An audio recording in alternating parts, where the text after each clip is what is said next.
Hello everyone, Jilles Groskamp here from Team Infinity, and today in this video I want to talk about the Infinity IF15-2, and I want to tell you something about the installation, the final installation of the fuel tank of the receiver battery, and how I all wire everything. In my previous video from last week I explained you how I installed the servos and also the new aluminium servo horns. And I thought it's nice to finish the whole thing, and today I focus on the top deck and all the electronics to fit in, also the battery. So in this video I want to show you my final setup for like all the electronics, how I build it in to have a nice and neat electronic in the car. So come and have a look. So when I was busy with the top deck and fitting everything in, I kind of noticed that the fuel tank, when it's all fresh and new, the fit on the triangle is not exactly 100% perfect. So I also want to show you this, what I did. The holes in the fuel tank are 4.1, 4.2 millimeter. I took a drill and I make them 4.5. And I also noticed that when you put in the fuel tank, that the fuel tank touch a little bit on one side of the top deck. So I took a Dremel and I kind of took away maybe a millimeter of the carbon just to make enough space. So now the fuel tank falls in very smooth, have a little bit of play, and this is actually what you want and what you need. So this is a small thing, but I think this is really important. I think you check for yourself if the fuel tank falls in freely. It's always better than get it too much stuck in top deck, also for the flex of the car. Now I want to show you the receiver battery. This is a Sunpadao 1800 milliamp. It's very thin and very light. I choose this battery because it's for the balance of the car, and also the capacity is really nice, very good. And as you can see, I shortened the wire a little bit, and I will show you how short it is.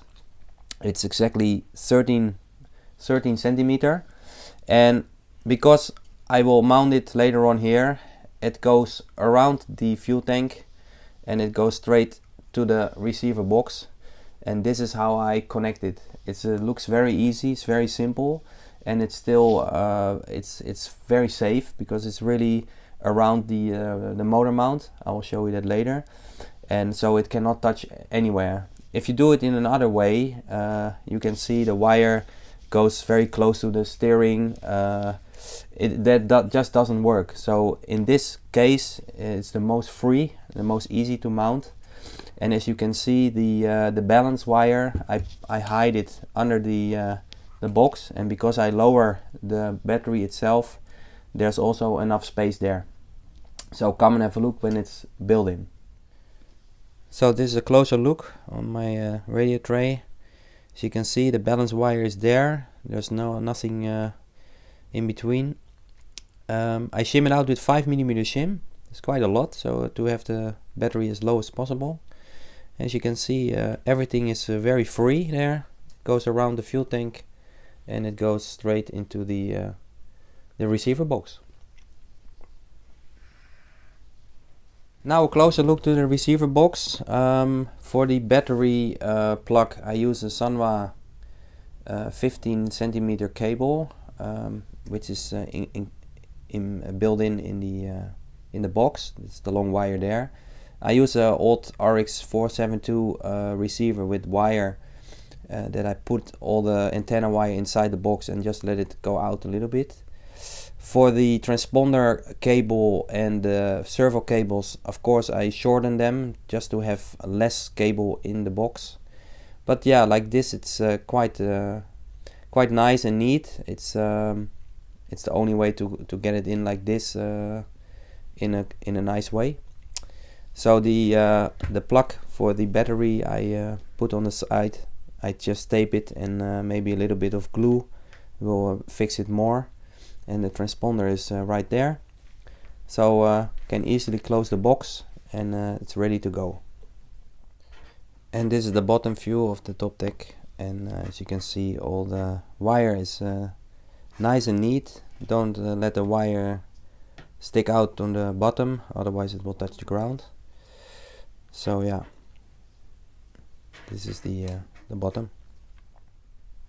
This is the final installation of the electronics. As you can see, the wire of the battery goes very nicely around the tank there, and also here you have the balance cable sitting right there. So everything is very clean, very clear, very easy to install and to use. This is the plug, and yeah, that's it. So that's it. That was the final installation of the top deck and the battery and everything. I hope this was helpful for you, and see you next time.